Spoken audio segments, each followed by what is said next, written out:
Live it up.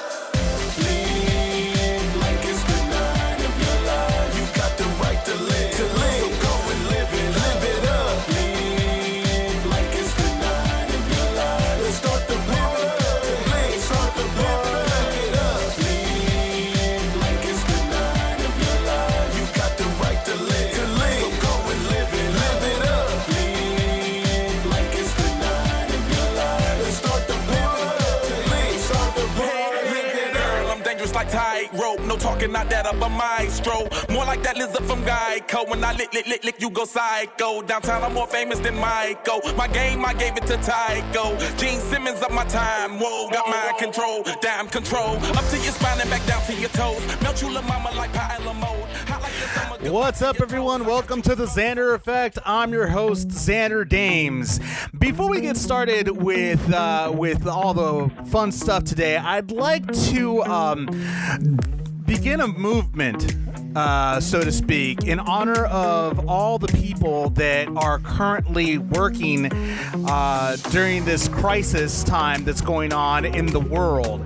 This goes out to basically every single person that is working in the medical field, every member of the armed forces, all the way to the people that are working in pharmacies, delivery people, truck drivers, mechanics, everybody that is required to still remain open for essential services. All these people deserve all our respect because they are risking their health and even including their family's health just to go ahead and continue providing us with services. So with that being said, I'd like to begin something called an Applaud Workers Movement, hashtag AW Movement. This movement basically will begin on Wednesday and continue on for as long as we want to, really. I mean, it doesn't really have to even end after the crisis is over because all these people, they deserve this type of attention every single day for everything that they do for us every single day.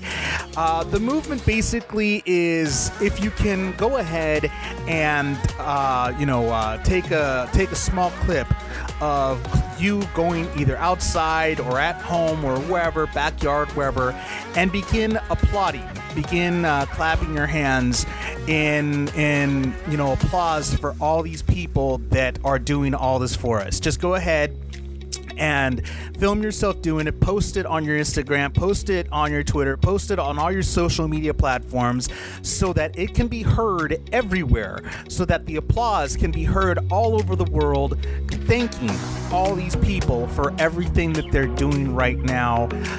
Many of you can't really, provide monetary help, because we're all going through tough times, but at least this is your way of thanking them for everything they're doing for us. It requires no money. It just requires, us giving them the attention that they rightfully deserve and they rightfully earn. So again, with that being said, starting Wednesday until whenever, just go ahead and, post it on your social media, tag your friends, have them continue the trend, and let's get AW Movement trending all over the world for all of these people that are doing so much for us. I'm sure that they would appreciate the attention because God knows that, they don't get enough of it. They are going through it. They are in the midst of it, and especially the first responders, they're definitely right in the middle of all this tragedy, all this crisis. In Italy, we've seen reports of nurses just collapsing from depression of seeing so many people die. I mean, it's really, really getting hectic out there. So this is our way. This is our method of honoring all of these people that are working through this crisis in order to help the rest of us. So make sure you go ahead and do that. And let's get this hashtag AW movement trending for them. We got a lot of really cool stuff for you on this episode of the Xander Effect. Like, for example, in entertainment news, we got the Taylor Swift Kanye West saga continues, and there's a lot of social media buzz on it. So I'll talk a little bit about that in entertainment news. In sports, looks like the Olympics are going to be postponed after all. We'll talk a little bit about that. And in video game news, Pokemon Go will be bringing back a certain character, and I'll tell you which character that is. I also have the opportunity of interviewing up-and-coming actor Chris Moss. Chris has been in so many TV shows and movies, including TV shows such as CSI, Hawaii Five-0, and many, many other TV shows. He's also starred in a couple of up-and-coming movies, so talk to him a little bit about his journey getting to where he is right now, and how the industry is, well, let's just say that the industry is a very, very hard industry. I'll go ahead and let him talk a little bit about that later on. But first, coming up next, I have J-Sunn's Up and At It right here on the Xander Effect. You know what time it is. We up and at it, we up and at it. Chase the pepper, once we get it, gotta stack it. We up and at it, we up and at it. Chase the bag, run it up, I gotta have it. We up and at it, cause I gotta get to it, though. Poppin' tags, get wop, yeah, that's all I know. Bankroll, say cheese, this ain't a centerfold. Making cake, stack it up, yeah, I'm out the dough. I'm out the dough, rainy days without a raincoat. No excuses, no handouts, I ain't the scapegoat. Sunny days on the way, yeah, I'm thankful. But for now, deposit this into the bank, bro. These out here all the time. That got a check on my mind. Niggas out here wasting time. Get it right or get left behind. On my way now, going straight down. People play games, I don't play around. Getting to it, I'ma do it. Ain't no show and tell, but I'm gon' prove it. We up and at it, we up and at it. Chase the pepper, once we get it, gotta stack it. We up and at it, we up and at it. Chase the bag, run it up, I gotta have it. We up and at it, we up and at it. Chase the pepper, once we get it, gotta stack it. Chase the bag, run it up, I gotta have it. Yeah. I need that. Bring it back. Say what? Overtime on the grind, yeah, it's on my mind. Chase a bag, get a check, sign a dotted line. Backbone, got your back, yeah, I'm on your spine. Scoliosis, line it up, I walk a straight line. Presidential cost thousands, let me see the time. Not devolved, but I really live my best life. Afterlife, run it back in my next life. Too much foul play, you know you get the tech right. Run it up, gotta get what's mine. Can knock the hustle, you can see it in my eyes. Up next, it's my time. Gotta get mine. We up and at it, we up and at it. Chase the pepper, once we get it, gotta stack it. We up and at it, we up and at it. Chase the bag, run it up, I gotta have it. We up and at it, we up and at it. Chase the pepper, once we get it, gotta stack it. Chase the bag, run it up, I gotta have it. That was J-Sunn's Up and At It right here on the Xander Effect. In entertainment news, it looks like the Taylor Swift, Kanye West, Kim Kardashian saga continues. As I reported on my last episode, it seems that some footage was leaked in regards to whether or not Taylor Swift was in the right to be upset over certain lyrics that Kanye West did in one of his songs. And she was meant to look like the bad person. She was meant to look like the one that was in the wrong. So many people got against her. She even took a break from social media because it was too overwhelming for her because of all the flack she got from this whole ordeal. Turns out that she was right all along, and thanks to her being right, social media has gone ballistic on this situation, and they've been posting memes on all different types of social media platforms. So far, there has been no comment from Kanye West, nor from Kim Kardashian West, nor from Taylor Swift. None of them have commented on the leaked footage, but they have been active on social media in liking certain posts that have been up there. For example, on Twitter, there was a post that was from @KimWestLegion that posted a picture of Kim Kardashian, and it was captioned, "The video showed nothing new. We all knew that. I'm so confused right now." Kim Kardashian liked that one, but that was pretty much the only one so far that's been up there. There's a bunch of posts on Tumblr actually that show different types of memes of Taylor Swift and gifs of characters kind of like, brushing it off. There's one Tumblr member that posted at this person's Swift's Force 89, who posted a picture of Taylor Swift pointing at herself that says, "Who was telling the truth the entire time?" So there's that one. There's another one that shows a little baby sleeping, and this one's from Flower-Swift, and it reads, "How I sleep at night knowing we were right all this time, and now we have the receipts to prove it." And the post just continued on with things like that. Taylor seems to have liked all these posts, so I'm actually curious to see as to what exactly both sides are going to have to say about this whole situation. I'm sure that they both have an opinion of what's going on. No doubt, the Kardashian West family will go ahead and pretty much say, well, this was out there the entire time. They'll probably deny it. Meanwhile, on Swift's side, she really doesn't have to say much. At this point, the proof is in the pudding as to what exactly happened. So that's pretty much where everything's going to end up. Who knows how that's going to affect the fan base of Kim Kardashian and Kanye West. Who knows what will happen there. In other entertainment news, Harvey Weinstein has tested positive for the coronavirus while he is actually in prison right now. He's at the Wen Correctional Facility in New York, and it looks like 2 inmates have been infected. Harvey Weinstein is actually one of those 2 inmates. He was placed in isolation shortly after he was tested, and he tested positive for it. Here's the thing, though, and I've been saying this on my own social media, that the women, as many people may assume that women are happy that this happened, I honestly don't think that many of his victims are going to be happy with this, because they all wanted to see Harvey Weinstein rot in prison for the things that he did. And if his health condition is any indication of how he was while he was going through trial, then chances are he's considered a high risk of not surviving this virus. Apparently, he has a lot of health issues that many people don't know about. During his trial, he was walking around in a walker. So who knows how bad his health is in reality, and who knows if he might even survive this. But one thing's for sure, if the worst were to happen to Harvey Weinstein, a lot of people, well, mainly a lot of his victims, are probably not going to be too happy with that, because honestly, I believe that maybe they believe that death is too easy for this man, that he needs to actually pay for his crimes.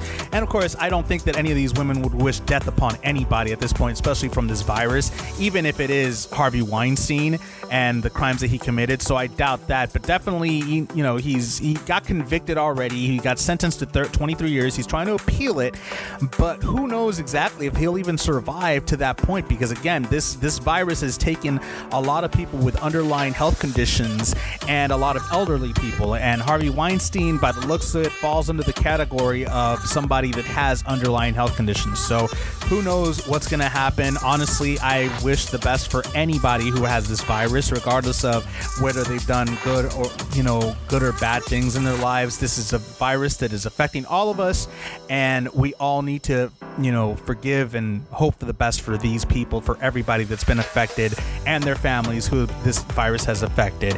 In other entertainment news, I had the opportunity to interview up-and-coming actor Chris Moss, and we spoke a little bit about how he got into the industry and how he has actually had situations where he's met, for lack of a better word, the future Weinsteins of the world. But before we get into that, here is Kimberly Dawn's Nashville, right here on the Xander Effect.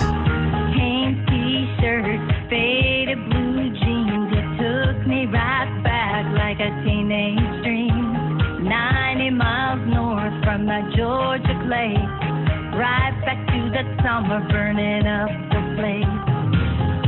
All night on the Broadway strip, guitar case open with no dollar to tip. All lit up like the neon lights. In 18 years I never felt so high. When I think about Nashville, windows down on your Cadillac, I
new Cadillac.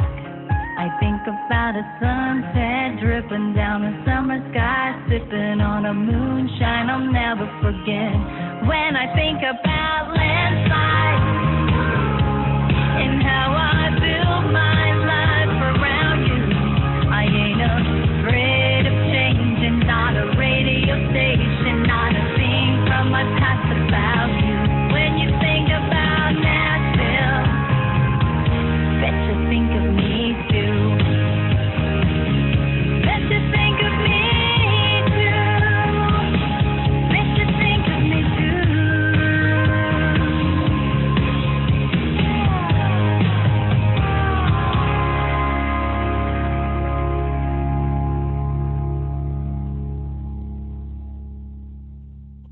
So on the Xander Effect, I have actor Chris Moss on the show. Chris, how you doing today?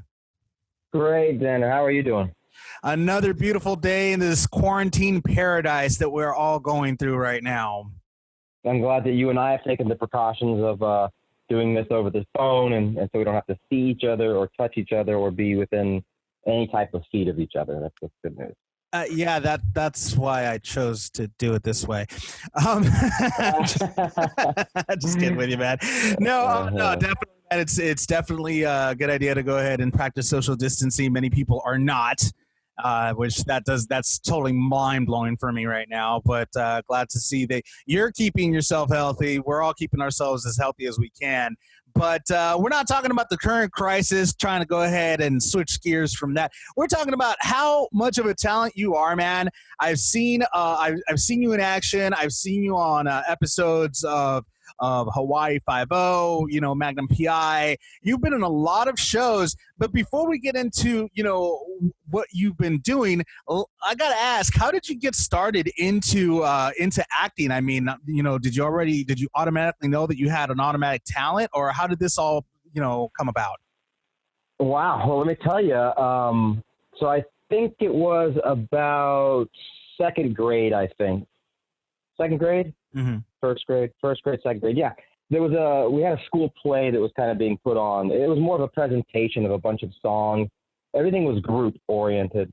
And I was this little do-good, nerdy, get all his assignments correct kind of guy, which I thought would lead to instant popularity.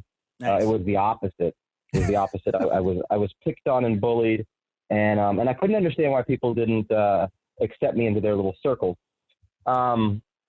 So they had this scene in the presentation where kids in the bathtub singing a song solo and doing a shtick, and these kids are all auditioning for it, and they're not doing very well, and the teacher's like, "Hey, Chris, why don't you try this?" So I went in there, and I did just what I naturally felt, is just what you should do. Mm-hmm. And everybody went crazy, and they're screaming and clapping, and I remember hopping out and being like, what are you guys all going crazy for? Like, I didn't do anything special. And so they're like, oh my God, you're gonna be this one who does this scene in the bathtub. And I was like, okay. When it comes time to do the actual performance, the auditorium's filled with parents, and I go up there, and the teacher's like, take off your shoes, and I'm like, oh yeah, right. In my mind, I'm like, I know, comedic effect. If I reveal that I actually am wearing shoes when I'm like in the bathtub and I scrub my shoes with a bar of soap, this will be funny. And sure enough, I got a huge laugh. Nice. But the whole performance, this is long-winded because it's a significant moment in my life. The whole moment, the whole song and presentation, the crowd went apeshit. Mm-hmm. And the parents are taking pictures, and all these people were coming up to me like, oh my God, this was like so amazing. My parents still talk about it today.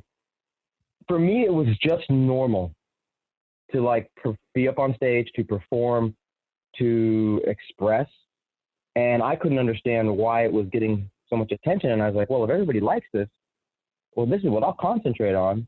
Maybe there's something that you thought. So from second grade, I know that's a long story, and it's not, it's probably not what you're used to hearing. But No, it's fine. Believe me, it's fine. But that's when I caught the bug.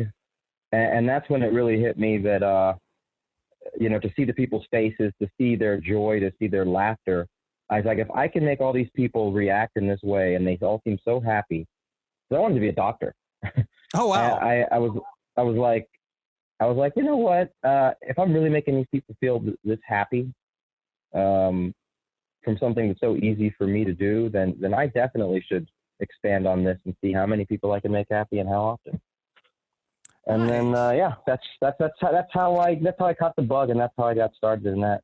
Do you ever have like a regret about not going to medical school and not becoming a doctor, or was your purpose always to make people feel better, whether it be through physical ailments or through your current craft?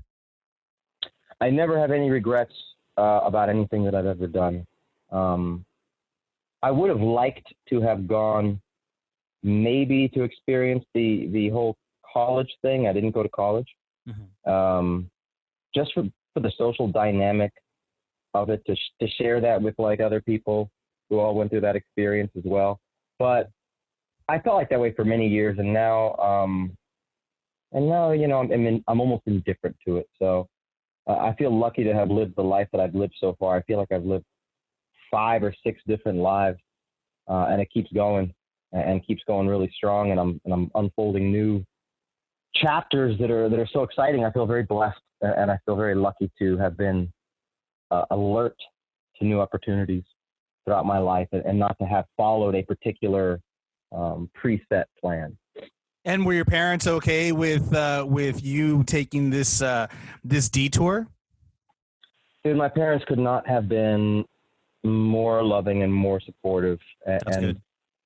You know, they raised me, I should say, in you know, somewhat, I guess it would be called poverty, by the standards. You know, I had reduced or free lunch. I was embarrassed to be dropped off at my home by my friends because of how you know, humble my house was, and the cars and everything like that. So my parents, I kind of started taking over my decision making maybe around puberty, maybe a little bit before. 12, 13 years old, I was like, I'm going to be in charge of my life. And my parents were so respectful of the choices that I made, good or bad, and so supportive and so loving. You know, my father was just a guide for me. He never put his demons on me.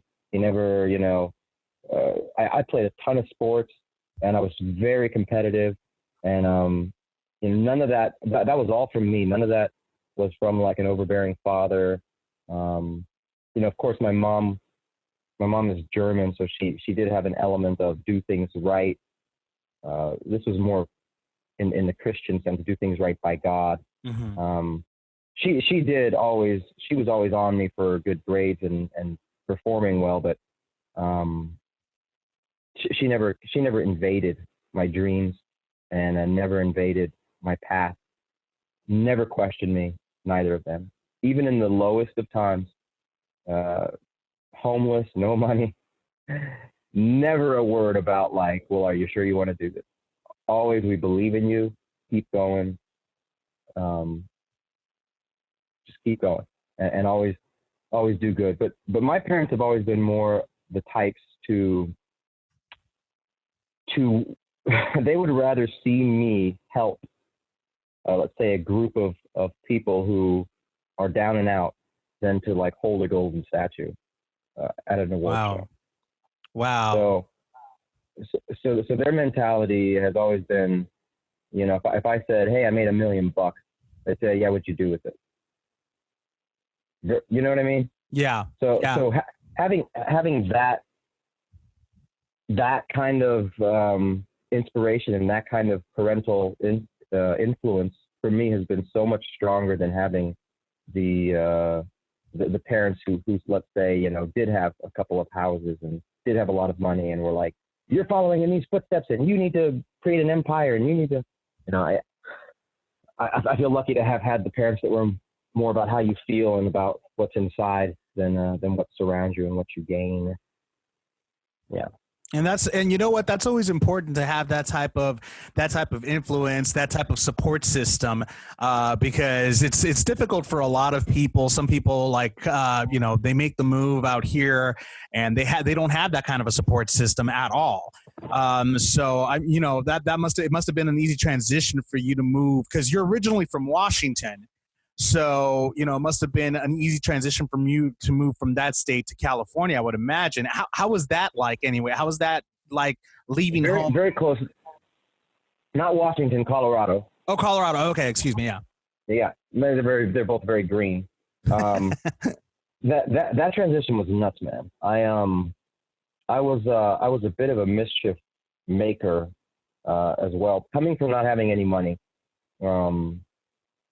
when you're the have-nots, and a lot of people, it's funny, a lot of people will talk from their hill in their glass houses about, how society should be or like how things should be dealt with, whether you're talking about immigration, whether you're talking about poverty-stricken neighborhoods, whether you're talking about minority neighborhoods, culturally different neighborhoods, religious, whatever. When people talk about how things should be run in this country, they rarely lived through it, which for me is like, I feel very passionate about politics. I'm not going to get into it too much right now, but I've lived in like the poorest of neighborhoods. I've lived in gang riddled communities. I've lived in minority neighborhoods. I've lived in like pure Mexican, it's Mexico. You know what I mean? Like I've lived in with these people and these cultures, and I've seen what works and what doesn't work firsthand. And for me having been so poor and having no means or no resources at my hand, and I know a lot of people, because of being Caucasian, there's a stigma of like, oh, well, there's a privilege there. And there probably is a cultural privilege to being part of a majority culture. Or, if a bunch of people look the same, and they're a majority in any area, there's going to be some advantage to that in being welcomed into something. You know what I mean? Mm-hmm. So I don't deny having some privilege in that sense, but resources, I had fucking zero privilege. Yeah. So I always had like a chip growing up of like, you can't tell me that I can't do something because I don't have fucking money, man. You know what I mean? Because that would always be the case. Like you can't, and that's why I didn't go to college, I had some like half-ass scholarship stuff, but I didn't know what I was doing. I didn't know how to take advantage of things. And my parents, God bless them, were working so damn hard just to put food on the table. And my dad was in the military for 25 years. My mom was from another country. She came in as an immigrant. So I didn't have the base or the roots or the traditional, like, go to Yale, go to here, go to there, have this money ready to go, have these resources to put you into a career. I didn't have none of this shit. So I was a rebel. And I was like, man, I'm going to do all this shit on my own. And you can't tell me what I can and can't do. And I would get into a little bit of trouble that way. And sometimes hung out with the tougher crowd, that would get into fights on the weekend. And, they were mostly from broken homes, didn't have money. I wasn't from a broken home. I just didn't have the resources. So when I was leaving Colorado, I had like a probation officer. It was like, wow, man, the court had like taken all my money. I had been to jail. I know it's surprising, right? You didn't expect to hear all that. Hey, you know what? That's the whole point of me asking questions, because I gotta get to know exactly how you got from there to here, type of thing. So this is actually really good. Yeah, I came from, it was like I'm trying to escape almost. Like I need to get out, and every time I would try to get out of Colorado, something would hit me and I would be wiped out. So finally, I just said, you know what? I'm taking this $300. I'm going to hop in a car, a clunker car. My father scrapped together enough money. My dad worked on cars, and he put together a car for me. It brings tears to my fucking eyes to think about, how much that man sacrificed, and my mom sacrificed to their kids. And you know, I mean, just to get me a car, to get me out to LA, amazing. You know, like, hey, we know you got nothing. Here's a car to get you to go be homeless with no money, $300 in my pocket, and you don't know a single soul in Los Angeles. Go do your dream, son. Wow. So I jumped in. I got scammed by a dentist right before I left. Who messed up my mouth. You know, used the whole fear thing. Oh, thank God you came here. Oh, all these teeth are about to fall out of your head in 2 months. Thank God you walked in. So I went out there with a mouth full of pain. I couldn't even drive sometimes because my mouth hurt so much. No insurance. The teeth that this dentist had worked on needed to be removed, the root canals and shit. I had to, as soon as I hit LA, man, I grabbed a telemarketing job. Tried sleeping on the beach, but you know, people wanted to approach me for sex, so I had to I couldn't do that. So I bought a kitty blow up inflatable tube that you use for the swimming pool. Mm-hmm. You know, like that you lay on. Mm-hmm. And I would blow that up, and I would sleep on that in the back seat of my car and put towels all around the windows. And I try to find nice neighborhoods like in Beverly Hills. Yeah, places where you know that they won't bother you or anything. Like people won't try to rob you or bother you or anything. Yeah, but the cops would always come and kick me out. Of course, yeah. And yeah, man, that was and I don't complain about any of this. This is not like a complaint. Well, because this is what makes you even more thankful for, you know, the things that you have and that you will have. Yeah, very, very true, very true. It builds character, in other words. Yeah, for sure. I wouldn't disagree with that. I mean, but that's incredible, man. That like, I mean, you went through all this, and how did you finally get out of this? Well, I finally worked my way up into. Well, I mean, I was like sharing a less than a bachelor with a roommate. This chick, actress, I believe, as well, right? She lived kind of out of the closet. Her bed came out of the closet. I had a miniature bed that I had that I had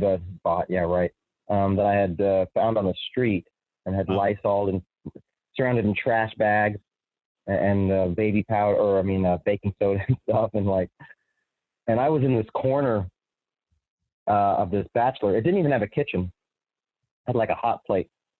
And I had a rack of clothes that hung over the bed, and a desk that was smushed up against the bed.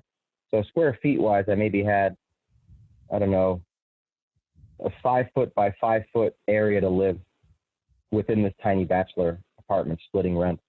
And then from there, I slowly but surely started to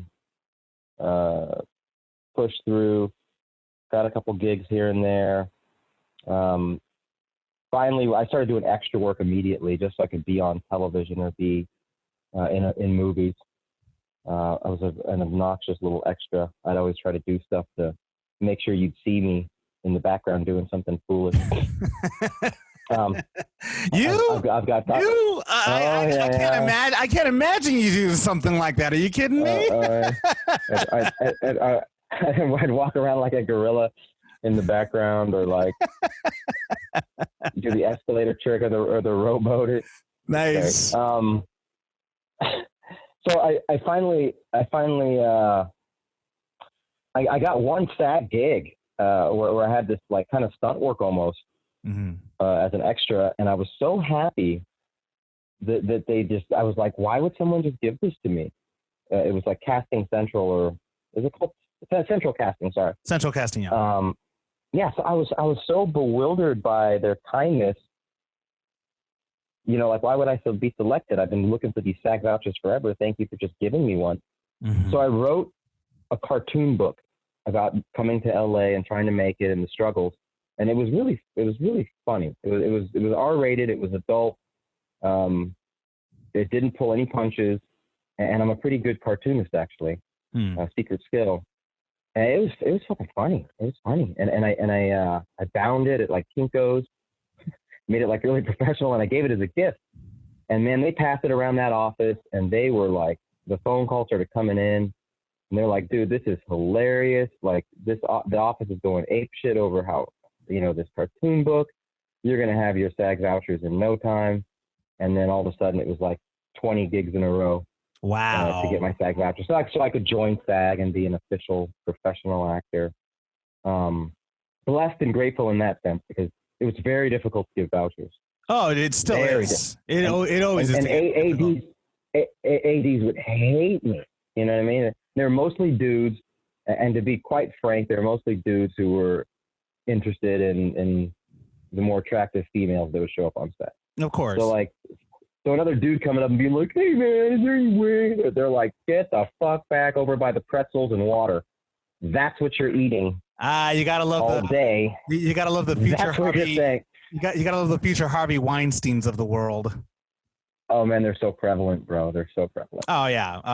Even to this day, to this day, they're so prevalent. There's nothing's changed. It's just a different mask that they wear. Well, they gotta be careful because nowadays with the Me Too movement and we just found out that Harvey Weinstein tested positive for COVID-19.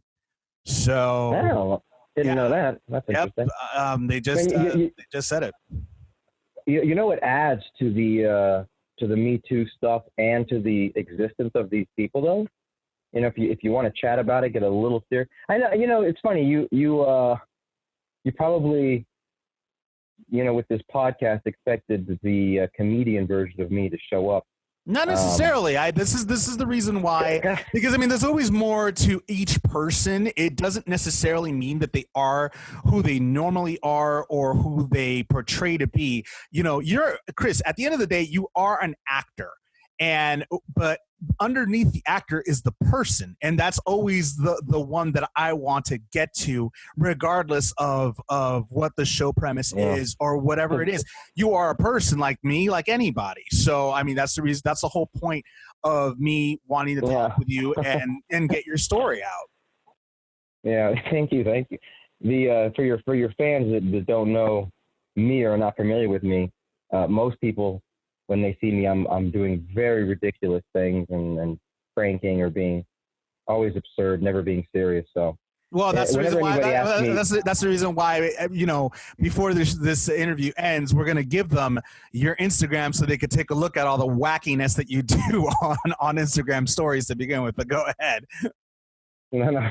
Just whenever I get interviewed, it's like I'm very serious. Even about comedy, when people ask me about comedy, I'm very serious about the art of comedy. But I was going to tell you, man, the thing that I've noticed, because I have personal friends, female friends, that tell me very private stories of their experiences.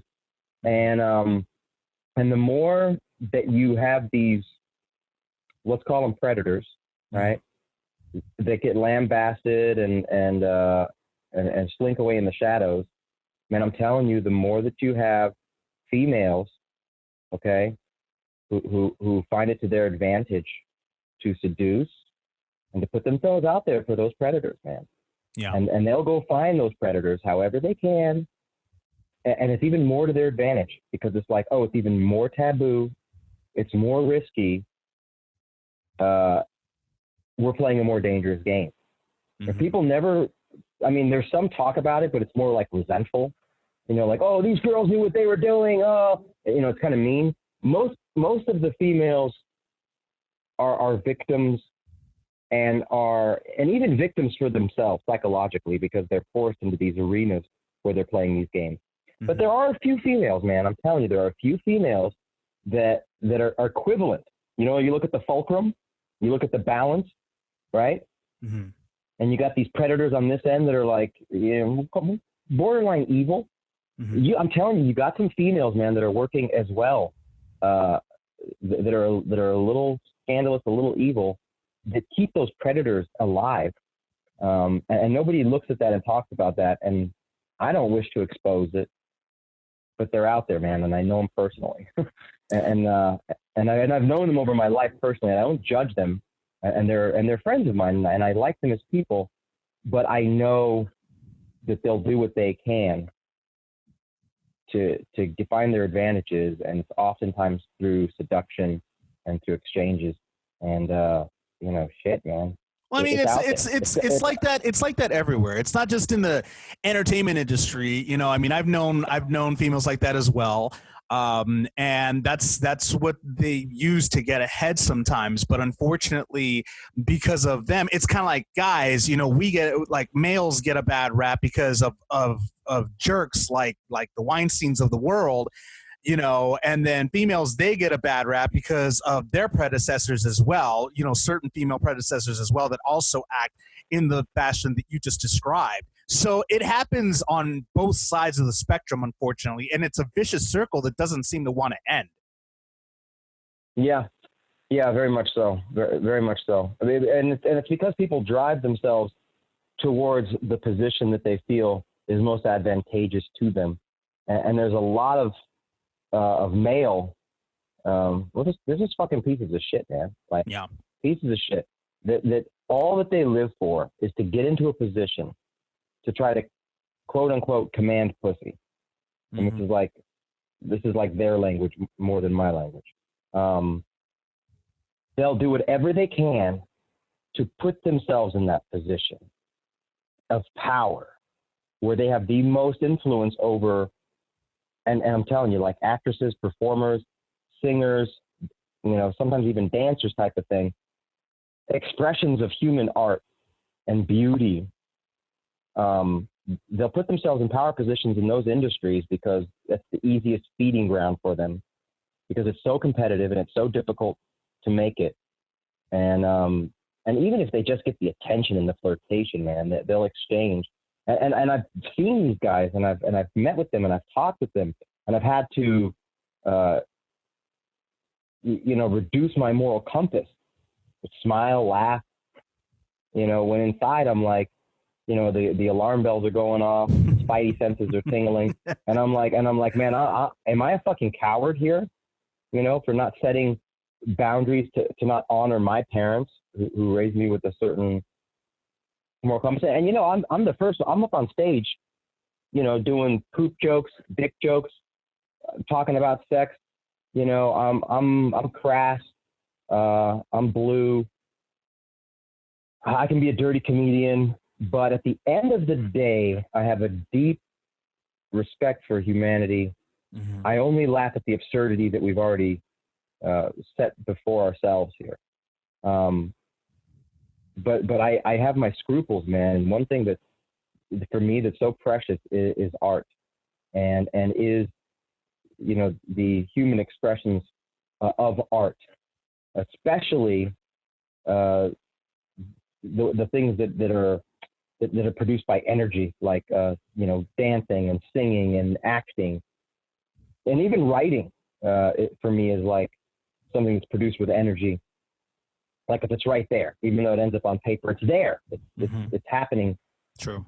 And for people to come in and control that industry, who aren't artists, they're fucking greedy business people, man. Mm-hmm.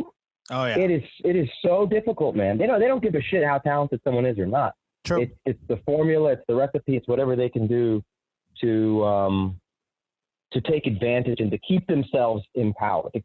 I've known directors that purposely sabotage a project just so they can be on the project for longer, so they can say, "Hey, I'm doing this project."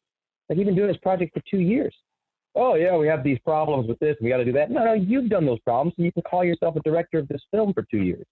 I've seen you walk around and flaunt it so that you can be treated a certain way, and it's ridiculous.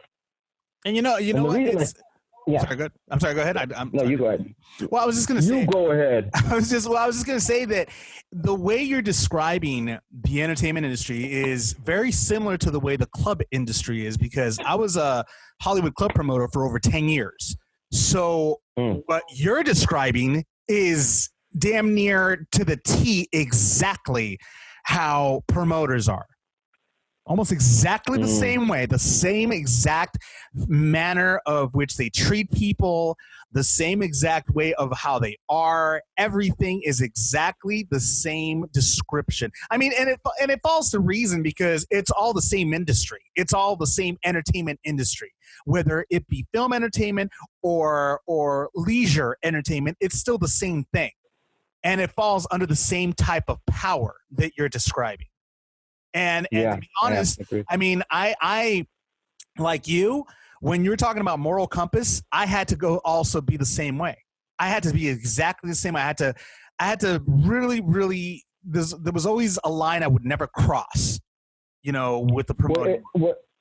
And here's the other thing too about, I mean, good that you didn't cross any line, right? Mm-hmm. Here's the other thing about the moral compass and the challenges. You show up to an environment and the elements that are around you that try to define you. And you go, okay, what kind of man am I? Who am I going to be here? Am I going to stand up for what's right, for what's just, for what I know is the right thing to do? Or am I going to look the other way, smile and nod? Because people that, you know, come from an outside perspective will be like, well, you got to be the man. You got to be the man. You got to stand up. You know, you got to stand for what's right. At the end of the day, that's what you get a hold in your heart. I tell you, man, the second that you look like the guy that's going to expose the evil will try to destroy you and put you in the shadows and blacklist you and burn you to the ground. True. And if you have no power, you're gone. If you have no power or influence. Now, that's something that is dangerous, and that's why so many people will fall in line and will go along with things like sheep. And, and that's why, like, that's why you can see, like, the Weinstein thing that lasted for so long, and so many people like him last for so long. Everybody turned the other way. Well, yeah, and people go, oh, how dare they? They're cowards. But I'm telling you, man, like, what people don't realize is it's like a war mentality. It's survival of the fittest. Yeah, you know, if you go against someone, even in conversation, right? Even if you're like, hey, I feel this way. The person who's bad, who's doing the naughty thing, their ears are gonna perk up like a fucking German Shepherd. They're gonna go, oh, that guy could expose me. Oh, Mr. Do-Good over here, he could expose me for being a shithead. He's out. I don't want him on set. I don't want him around the production. He's gone. I mean, straight up, bro. And then, of course, they come with it also comes with the rumors of, oh, they're horrible to work with. You don't want to work with that person. Yeah, I mean, like I said, it's very similar. When I left the promoting world, so many people texted me. So many of my guests that would come to my clubs all the time would say, "I'm so happy you left because you're not an asshole like the rest of them." You know, I got so many texts from that. They're like, I'm so happy you left that world because you didn't belong there. And they didn't say I didn't belong there in a bad way. They said it in a good way. They're like, you're not an asshole like the rest of them are. You know, you're actually a good guy. You're actually good. I was surprised you lasted for as long as you did. And it was so crazy because, it's what you just mentioned about how they badmouth you, how they get you out of there, how they blacklist you. That's the same thing in the promoting world. There was a point that I was trying to expose a certain promoter, and the moment that I started opening my mouth, he immediately started bad-mouthing me. He started, you know, untrue, completely false rumors about me and making me seem like a crazy person and all these things. And I'm just like, you know what, dude? I'm like, you threatened his. You threatened his livelihood. Oh yeah. And his livelihood is yeah. Go ahead. No, what I was gonna say, yeah, and what ended up happening, he ended up going to prison, and all these things, all these people that were listening to him. I'm like, you know, like when he was saying all these things about me, I'm like, soon everybody will go ahead and know who this guy really is. And sure enough, everybody found out. And the irony of irony is that they're still friends with this guy. And I'm like, wow, okay, well then, you know what? I'm okay with not being around that type of toxic atmosphere because you all are. It always comes out in the wash. Yeah, exactly. It always comes out in the wash. Well, I was happy with it. You know, you say toxic, and that's, here's the thing, and this is, my father and my mother both have a pretty strong spiritual anchor for themselves, and they've given that to me as well. And one thing that whether you believe in God, devil, hell, heaven, all that stuff, at the end of the day, it's easy to say to put at least a label onto something. So let's call it the devil, quote unquote, right? You can just call it a vibe, you can call it a frequency, you can call it like an energy. Dark energy. Just for shits and giggles, let's call it the devil. So my dad would always say, he'd be like, hey, the devil's gonna whisper in your ear. You know, he's gonna be slick, he's gonna be charming, he's gonna, he's gonna be charismatic. He doesn't show up with horns. He doesn't show up like a demon. He shows up slick, cool, and that's the thing. So he has to, because he doesn't want to scare you away. He wants you to go with him.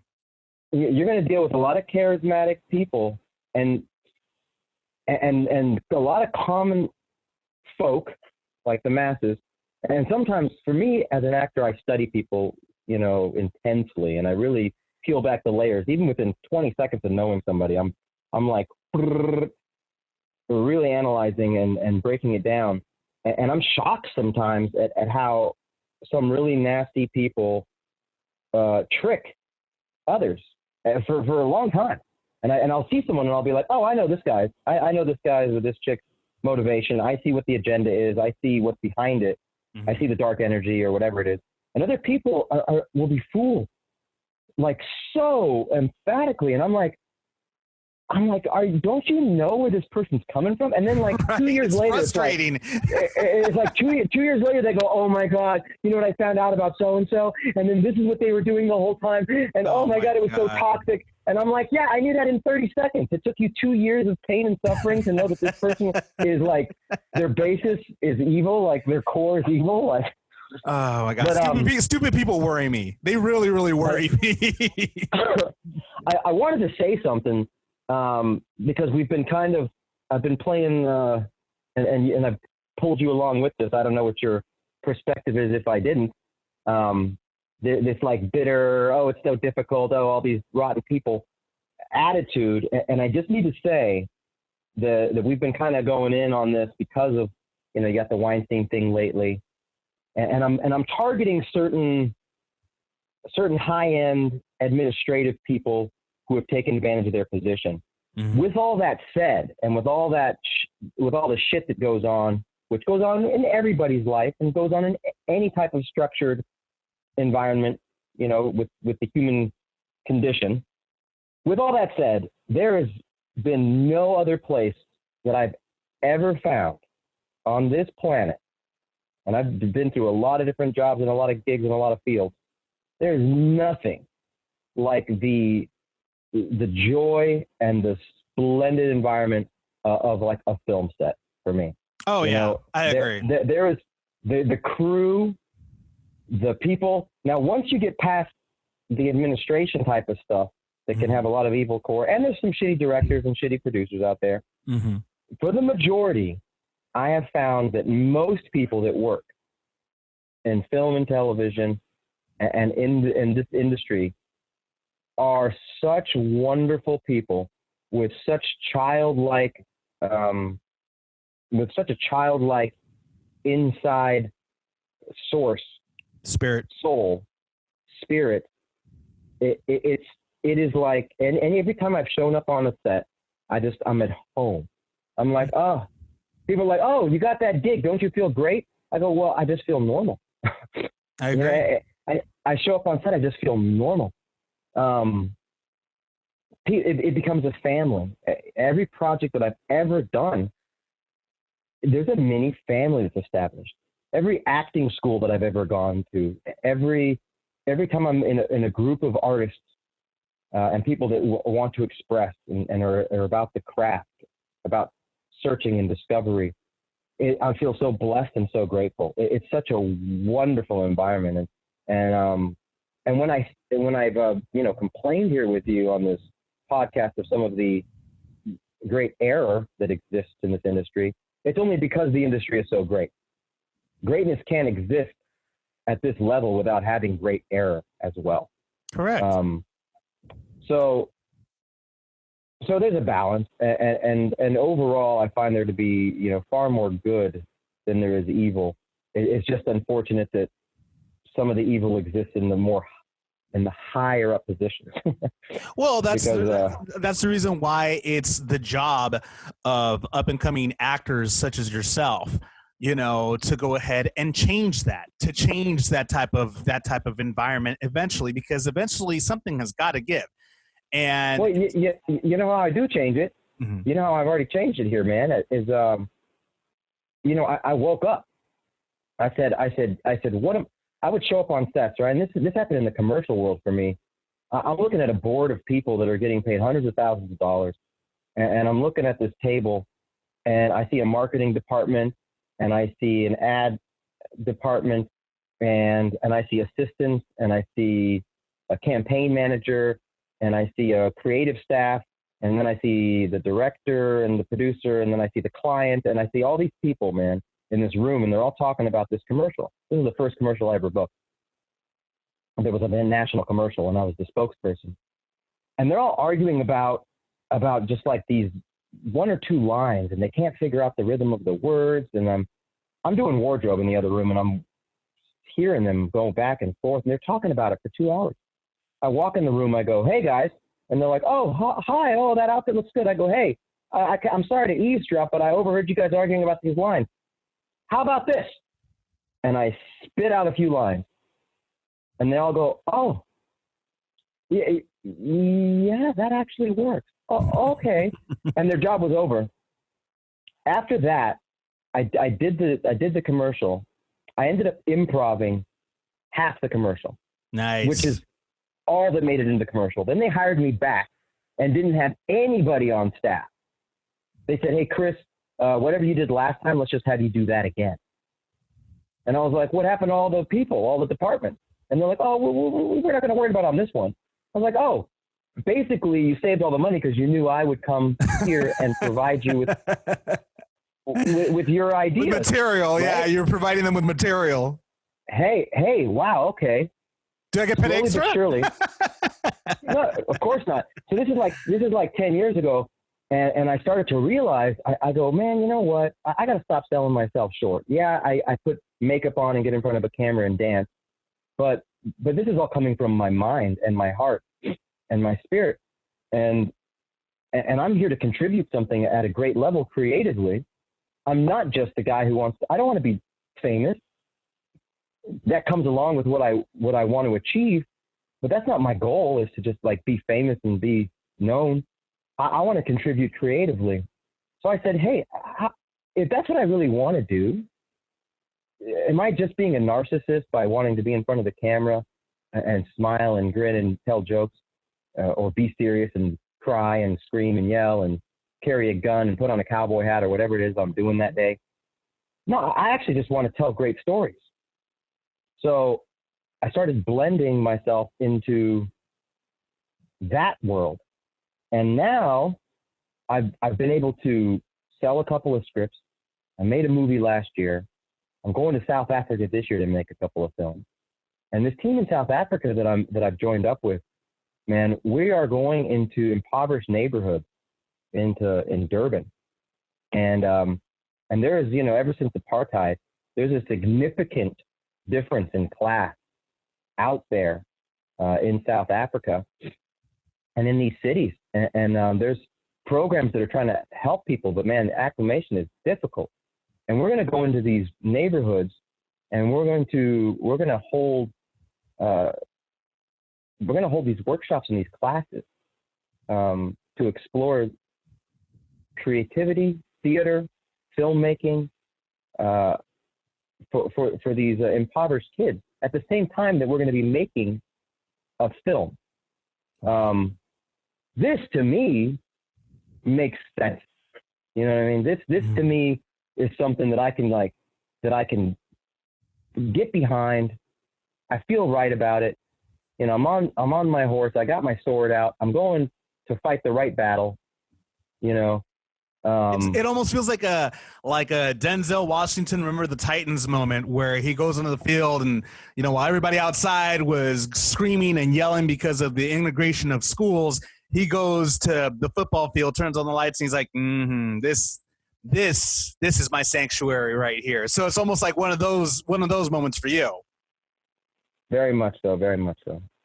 Very much so. And I wish I could have been focused on this kind of thing the whole time, in a way. Just trying to chase the more, I don't know how to say it, the more vanity oriented aspect of this entertainment industry versus like what it is that put me out here to begin with. Mm-hmm. And what it was that put me out here to begin with was seeing that look on people's faces, you know, seeing them laugh, seeing them enjoy themselves. And when I'm out here, it's something I always say to people, especially because there's so many groups out in Los Angeles, like improv groups and little theater troupes and even stand-up comedians with all these fucking open mics and like everybody's a comedian. It's like all these groups of people that are doing it for each other, but they're doing it like in the sense of like, look at how good you are and look how good I am and look how good we are. For me, I'm doing it for Joe Plumber, for Susie Computer Specialist, you know, for John the Roofer. I've always wanted to provide a break for the common person who's working their ass off, who's you know, burdened with the structured American dream and needs a laugh or needs to cry or needs to think or wants to hear a story. And that's always what it's been about for me. And sometimes we forget what our core initiative is. And my core initiative has just been to provide great storytelling for people so that so they can feel entertained for just a moment. If I can get someone who's in a bad mood, who's feeling shitty, to laugh for a few minutes, man, I did my job, you know, and that's a job. And I consider that a serious thing. Like, that's my job. If I have someone come to my place to get in underneath my sink and rip out some pipes that are in the wall that are corroded, you know, I expect them to do that. I don't expect them to leave and I got water leaking in the wall, and then the wall has to be replaced. And I'm like, hey, man, we didn't do your fucking job over there. So for me, I'm like, I need to do my fucking job. I'm not here to collect a paycheck. I'm not here to get my face somewhere, put my name on a marquee. I'm here to provide something for people. I consider it a job. I'm going to entertain you. If I'm not entertaining you personally, I'm going to write something, or I'm going to be part of a team that's putting something together to entertain you. And at the end of the day, I feel good about that. And I feel like that's just a real contribution. And I think that entertainment and art and craft is a very important component of our human condition and our path and who we are in our lives. So I'm blessed to be a part of it. I feel grateful to be a part of it. And I just look forward to staying on the right path and you know, trying to do things for the right reasons and always be giving. And that's actually, and you can see that by a lot of things that you do. I mean, especially right now in the crisis that we're faced, you know, you're providing people on your Instagram with laughter, you know, in a moment that it's very, very serious right now. So, I mean, it's very, very appreciated by many people, by me included. I laugh at the stuff that you got going on, but in order for people to actually know what I'm talking about, how about you give, you know, the listeners out there the way that they could go ahead and stalk you? How can they find you on social media? Oh, it's so easy. So all you have to do is go to Instagram and you find me under the handle at actor Chris Moss, ChrisMoss. Right now, there's probably, I know I got some guest and co-star appearances and some film moments on my Instagram. But usually it's my stories that I have, that I get a little silly and ridiculous. I believe there's a couple of stories that are saved dealing with Corona that may or may not be somewhat entertaining for people.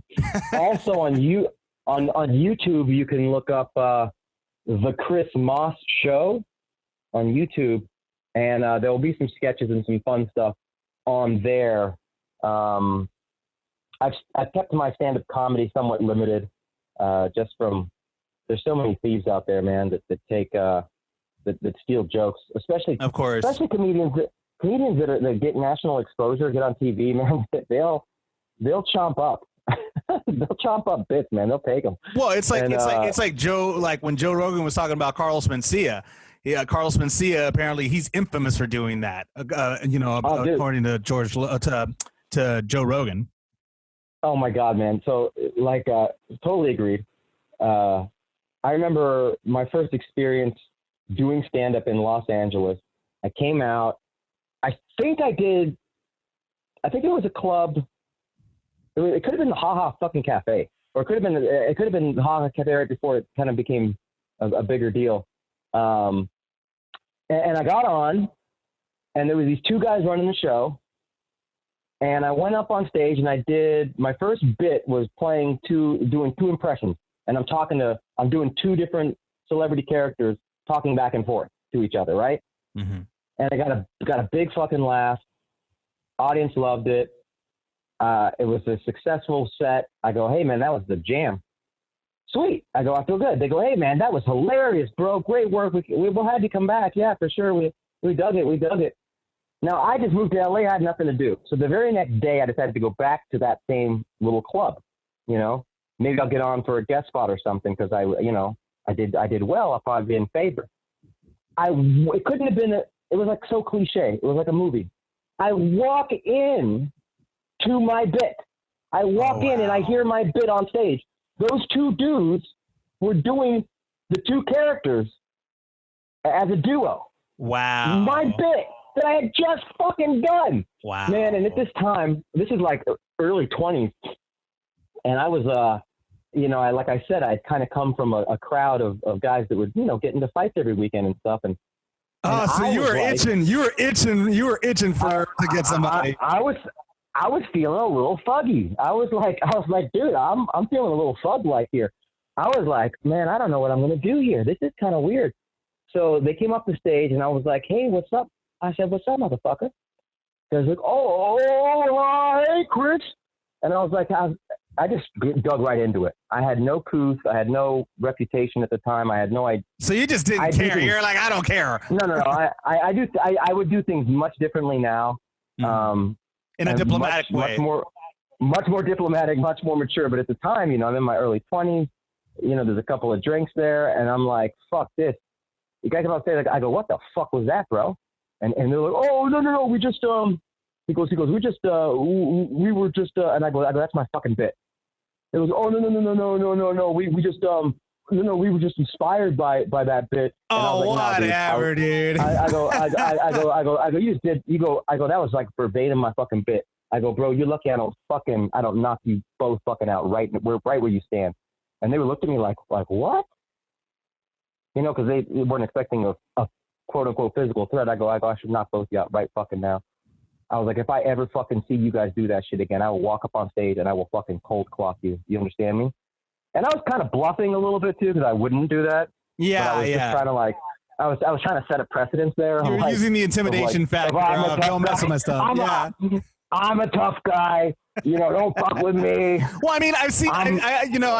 You do look like a very intimidating force.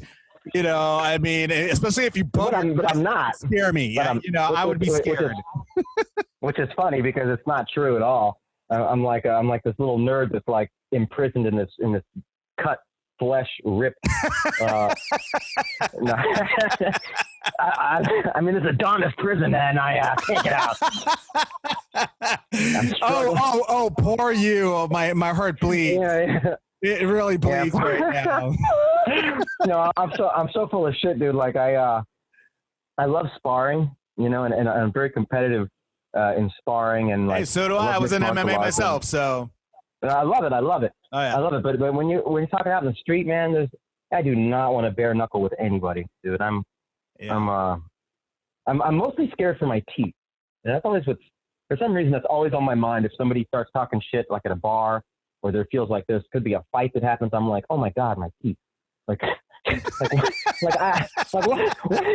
happens if a tooth gets knocked out? I don't have insurance for this, you know. Like you're like, all right. If we're gonna do this, just from the neck below, okay? That's about as far as we can. No, yeah, for real. Like you want to get dirty with me? How about can we wrestle? Can we just wrestle? Like I got my nose is hefty. I'm afraid to have the nose. Grappling moves only. Grappling moves only. That's it. Yeah. You can grapple with light punches to the liver, but that's it. Like, you know. It's like only the shoulder. You know what? How about we just do a punch off? How about we just punch each other's shoulders and see which one, you know, goes down first from the shoulder. Dude, my friends used to be so crazy, man. My friends were crazy, man. My friends would get into fights every weekend in Colorado. I was shocked when I came out to LA that there weren't fights. Because in Colorado, I was in Colorado Springs, and it's a military town and religious town by reputation. But I mean, we had some serious gang shit go down in that city when I was growing up. Well, Chris, that's because people were getting shot and stabbed. Well, Chris, that's because out here everybody's worried about the same thing you are. They're worried about their teeth. So I mean, you might be right. Completely different, you know, thing out here. They're like, you know, unless you go down to the hood, you know, Hollywood people that are out here, actors and stuff like that, they're mostly worried about how their face is gonna look in front. It's like, I gotta have a camera soon. Maybe this fighting thing isn't such a good idea. Man, I will fuck you up. I will fuck you up. Exactly. You are so lucky that I have an audition tomorrow with the callback for fucking CSI. So I'm gonna walk away. If it wasn't for that fucking callback, man, straight to producers. Yep. It'd be on. You'd be toast, bro. You'd be toast, bro. Okay. Do you even lift, bro? Yeah. Exactly. That's right. I lift. That's right. That's why I got the audition tomorrow. That's right. I'm telling you, man. It's definitely a different world out here. But again, you know, just don't go to the hood, because then, you know, changes in the hood a little bit over there. No, it's the same. No, it's the same in the hood, bro. It's the same in the hood. They'd be like, yo, motherfucker, what's up? What's up? You lucky you lucky because Tyler Perry be looking at me tomorrow. Yeah, I'm going in for it. Like, really? Really? Well, hey, man. Motherfucker, I got my shit together. You might be right because, you know, if you go to East LA, you know, East LA be like, órale, vato, you know what? You're lucky. I got an audition over there, you know, with George Lopez tomorrow. I say, you know, otherwise, yeah, exactly. You be so messed up, Holmes. It's not even funny, Holmes. Yeah. You know what I mean? That's right. It's so bad. Absolutely right. So bad. But no, man, but you know what, dude? I mean, it's awesome to see you have a lot of things going in the works. I know that you're directing as well. You know, I've seen you do some directing, and you do a great job with that as well. Your writing, you know, is on point, because I mean, some of your improv stuff is amazing. I honestly look forward to seeing a lot of your stuff come out. I'm sure, and I'm positive that it will. I'm already seeing some of your stuff come out. So, you know, like, hopefully. Yeah, man, I got a couple of films coming out. What do you got going on? What do you got coming out? Well, it's one movie's called The Switch Up, and I'm playing a prick millionaire who's got a twin brother who kind of like left the family, who's homeless, and they have to do there's some kids that are, you know, coming. They're orphan kids, and the millionaire guy doesn't want to take care of them, so he switches out with the brother. Basically, you know, it's like life lessons learned, and people find happiness and joy in. It's almost like the Prince and the Pauper, only mixed with Man in the Iron Mask ish. These elements. There's these elements. It's a comedy. It's a lighthearted family comedy, which is interesting for me to do. and then there's another film called The Sunnyfield Kids, and in that actually I play. It's also kind of it's like a kid's thriller. You play Michael Stansbury, right? Yes, I do. Yes, I do. And how was that character like for you? Oh my God, bro. So, so this character is like an acting coach, a stringent acting coach who loses his mind while all these kids are there doing his camp, and he like loses it, kind of like Jack Nicholson in The Shining. Oh, nice. Level of losing it. And man, I tell you, at the time, bro, I was in this toxic relationship at the time that I should have never been in. No judgment on anybody. I just should not have been in the relationship. And I became somebody that I didn't want to be within that relationship. So I was locked into this weird existence for myself. And at the time, the person that I was in the relationship with had made some naughty moves, had been doing some things that weren't on the level. And I was discovering these things that weren't on the level while on set, right? So as soon as I show up first day on fucking set, and I got to do this movie all the way through, and all of a sudden I'm heartbroken, man. I am destroyed, because I was like, oh, this is something I convinced myself that I was going to be perhaps going towards marriage, perhaps some sort of like, soulful union. And I was incorrect. And when you discover you're incorrect about something that you're taking very serious, man, that can be a fucking blow. So I was spending time like all by myself in bedrooms at this house that we were filming in, just like in fucking utter pain, just in utter emotional suffrage. And you had to push through like a hippo in labor. Oh yeah. Oh yeah, like a hippo in labor, exactly. Hippo giving triplets at the same time, coming out at the same time. So then all these people on set thought that I was just this really intense method, like this method actor, like very intense, take it very serious guy. But really, I was just in like so much fucking pain that I couldn't be a joy on set like I usually am.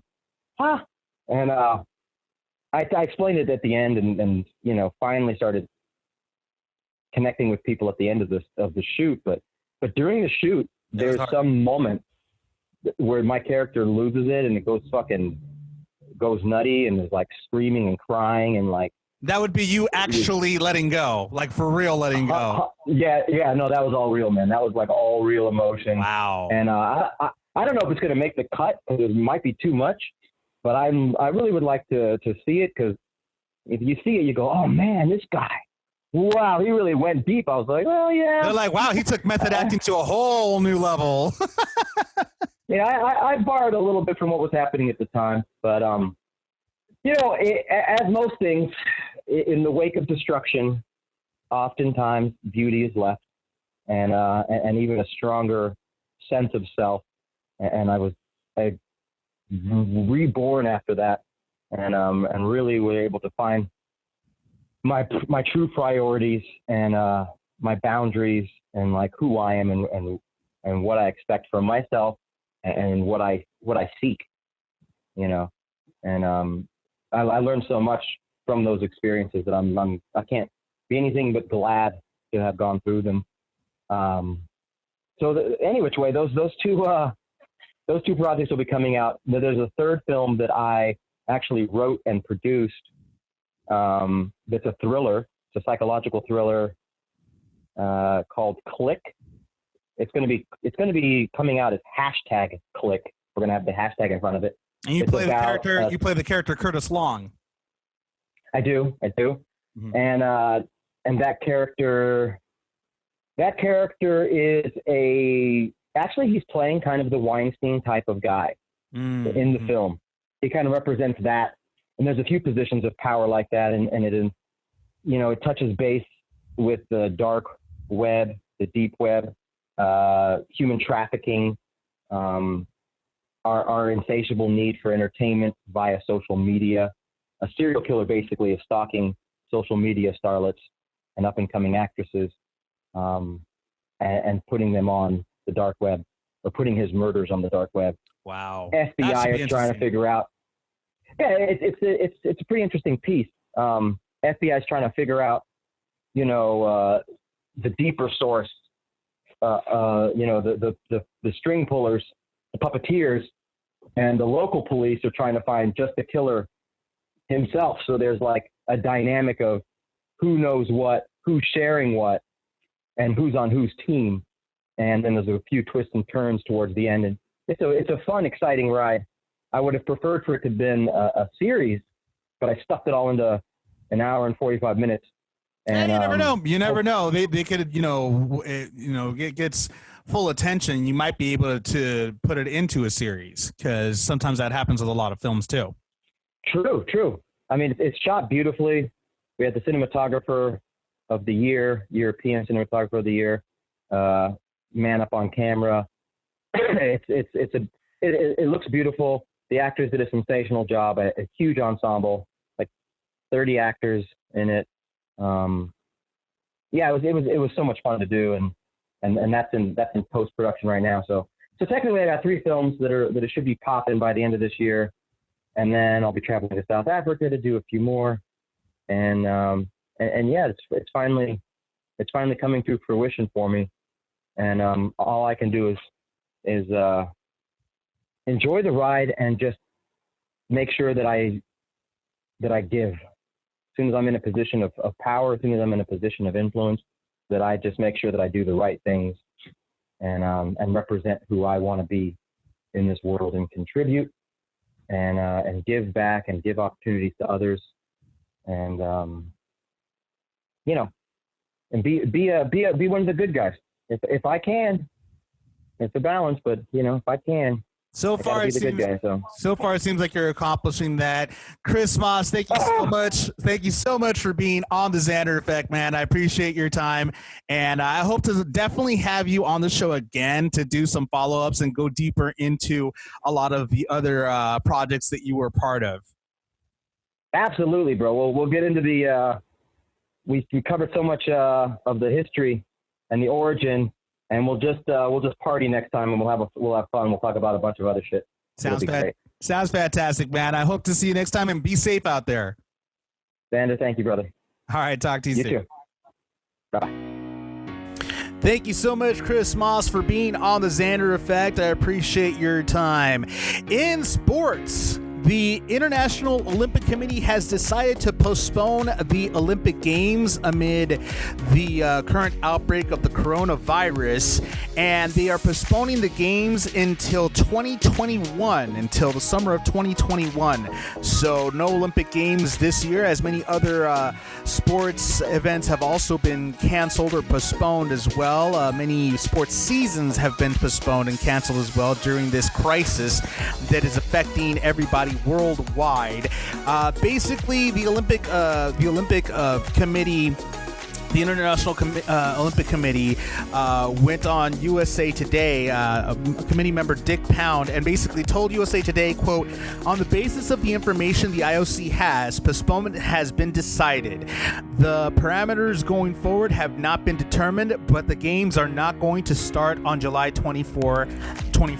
That much I know." So it's very unfortunate too, because the Olympic Games has a lot of new sports that they were going to integrate in these games, but unfortunately that's going to have to wait until next year. And of course, it's just for the safety of the athletes and the fans that want to go ahead and watch these games. It's a tough situation, and it took them a while to come to this decision, because many people were criticizing the International Olympic Committee in wondering why they hadn't postponed or canceled the Olympics because of the crisis that's going on right now. Many countries have basically pulled a lot of their teams out of the Olympics, for their own safety. So I'm sure that had also a lot to do with the decision that the Olympic Committee decided to make due to this current situation. Up next, I have in video game news, a new Pokemon character comes back, so you might want to go ahead and stick around for that. But first, here is Bobby Beebob and Qwes Kross, "Losing My Religion," right here on the Xander Effect.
volume up, turn 'em up. In the crowd, pandemonium, we take the stage and own it up. Flip the game, you see it, and I know that you believe it. We succeeded, no complaining, making it is what I'm saying. Overrated, but this game is so diluted, full of fusion. I ain't losing, champion. Let me in, let's begin. Write these words through my pen, feel the story that's within. There's no way it's my religion, it's my life that you feeling. What?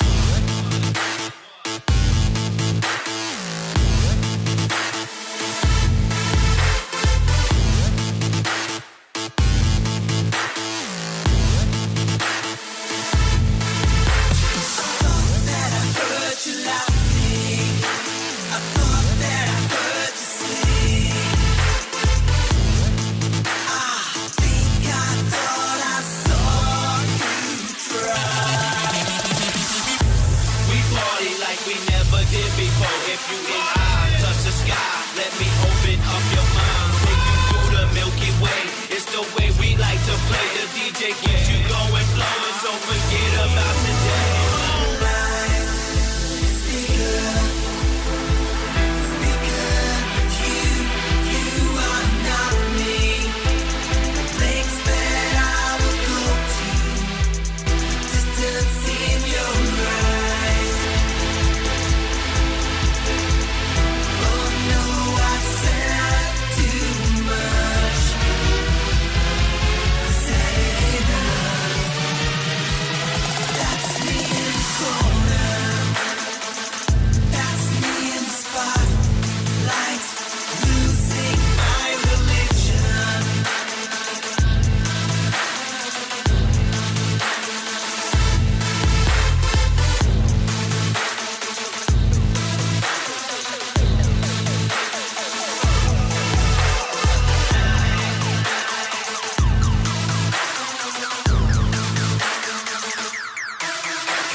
That was Bobby Beebob and Qwes Kross, Losing My Religion, right here on the Xander Effect.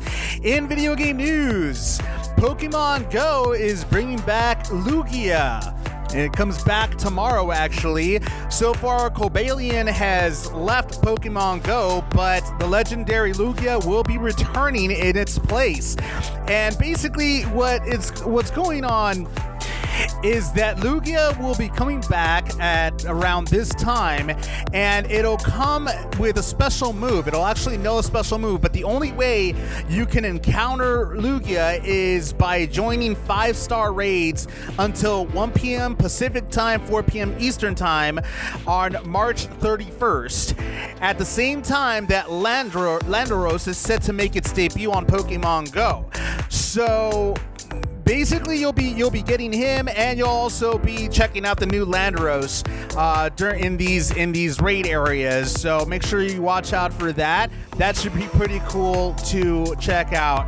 But make sure that you do practice social distancing while you are battling other Pokemon Go users, because it's, again, this time it's for safety reasons. But still, still go out, still take a walk, still take a hike, enjoy, wherever you are. If it's a beautiful day, enjoy the sun rays, enjoy the day.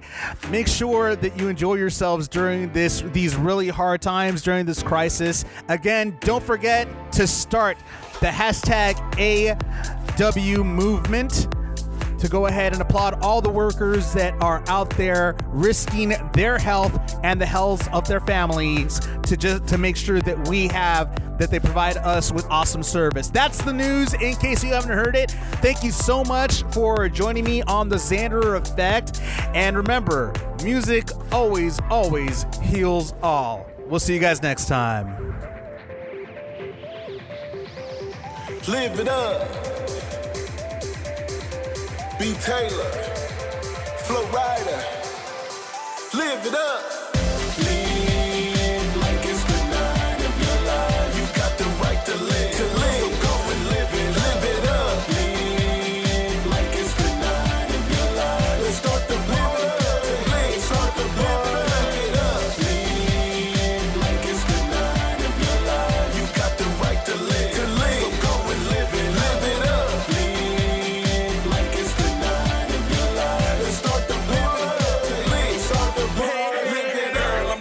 tightrope. No talking, not that of a maestro. More like that lizard from Geico. When The Xander Effect is powered by 50/50 Global Music Inc., BMG, and Sony Music The Orchard, in association with Art 19 Media.